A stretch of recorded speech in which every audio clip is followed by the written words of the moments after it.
بنت ضیاء صاحبہ نے ہی ایک اور مسئلہ یہ پوچھا ہے کہ اگر نماز پڑھتے ہوئے ہنسی آ جائے اور ہنسی کی آواز صرف ہم کو سنائی دے تو کیا نماز دوبارہ لوٹانی ہوگی، اور اگر ہنسی کی آواز دوسرے تک چلی جائے تو کیا کرنا چاہیے؟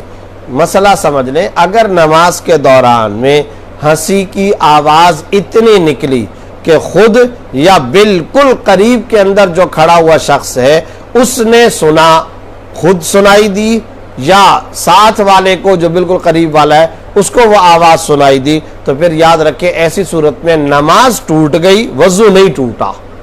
نماز ٹوٹ گئی، نماز فاسد ہو گئی، وضو نہیں ٹوٹا، اب آپ دوبارہ نماز ادا کریں۔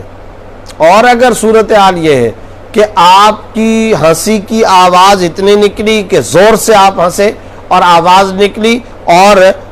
دائیں بائیں والے لوگوں نے، آگے پیچھے والے لوگوں نے، اہل مجلس نے اس کو سن لیا، تو پھر یاد رکھیں صرف نماز نہیں ٹوٹے گی، وضو بھی ٹوٹ گیا، نماز بھی ٹوٹ گئی۔ لہٰذا اب آپ نماز کا اعادہ اس طریقے سے کریں گے کہ جائیں پہلے باقاعدہ وضو کریں اور وضو کرنے کے بعد پھر آپ نماز کو لوٹائیں اور نماز کا اعادہ کریں۔